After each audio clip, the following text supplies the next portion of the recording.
మరణంలో కూడా మానవత్వాన్ని మానవతను చూపే ఏకైక ప్రభువు యేసుక్రీస్తు మాత్రమేనని, గుడ్ ఫ్రైడే నాడు మానవుల కష్టాన్ని పాపాన్ని వారి శిక్షను క్రీస్తు స్వీకరించి శిలలను భరించి సిలువను మోశారని చరిత్ర చెబుతోంది.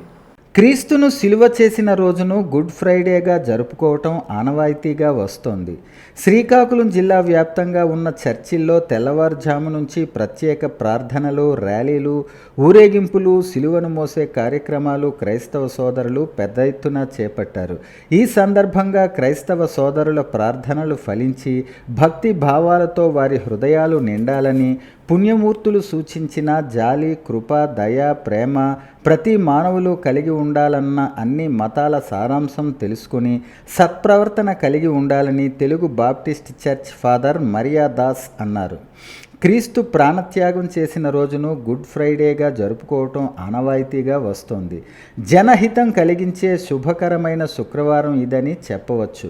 మానవుని కష్టాన్ని స్వీకరించి వారి స్ఫూర్తి ముందుకు నడిపిస్తూ పేద జీవితాలను మార్చేందుకు ప్రయత్నిస్తున్న విశ్వనరుల స్ఫూర్తిని సాగిద్దాం, లోక శాంతికై కలిసి ప్రయాణిద్దాం. ఈ కార్యక్రమంలో క్రీస్తు ఆరాధకులు, క్రైస్తవ సోదరులతో పాటు వివిధ రంగాల ప్రముఖులు ఈ గుడ్ ఫ్రైడే వేడుకల్లో పాల్గొన్నారు. లోకరక్షకుడు, లోకరక్షణ కొరకై ఈ లోకంలో జన్మించి కఠోరమైన శ్రమలు అనుభవించి మన ప్రాణములు అర్పించి మహాఘట్టాన్ని నేడు మనము స్మరించుకుంటూ ఉన్నాము. మన రక్షణార్థమై మన యొక్క పాపముల నుండి విముక్తి పొందించటానికై, దేవుని బిడ్డలుగా మనలను రూపొందించటానికై తాను మానవుడై ఈ లోకంలో అవతరించిన ఆ ప్రభు మనందరి కొరకై మరణించి ఉన్నారు. మరి ఆ ప్రభుని యొక్క రక్త తర్పణముతో మనమంతా శుద్ధీకరింపబడి దేవుని బిడ్డలుగా రూపొందింపబడి ఉన్నాము.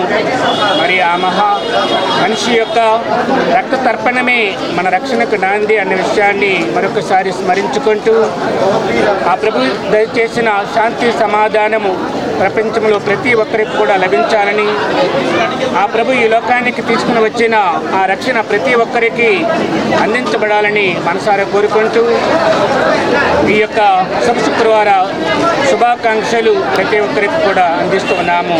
సిలువ భారాన్ని భరించి ఆయన ఉన్నారు. ఆయన మోసినటువంటి ఆ శిరస్సు మీద పెట్టినటువంటి ముళ్ళ కిరీటం నీవు నేను ఆలోచించినటువంటి పాపల నిమిత్తమై ఆ ముళ్ళ కిరీటం, కానీ పొందినటువంటి చేతుల ద్వారా పొందిన గాయములన్నవి నీవు నేను చేతుల ద్వారా చేసిన పాపల నిమిత్తమై, ఆయన ప్రక్కలో పొడవబడినటువంటి బల్యం అనేటువంటిది మన దోషముల నిమిత్తమై ప్రత్యేకముగా ఆ బల్లిపు పోటైనటువంటిది ఆయన అనుభవించి ఉన్నారు. అదే విధముగా ఆయన యొక్క శరీరం అనేటువంటి తూట్లుగా భావించబడింది, గాయములైనటువంటి పాలైనది, కొరడాదెబ్బలైనటువంటి పట్టుబడ్డాయి.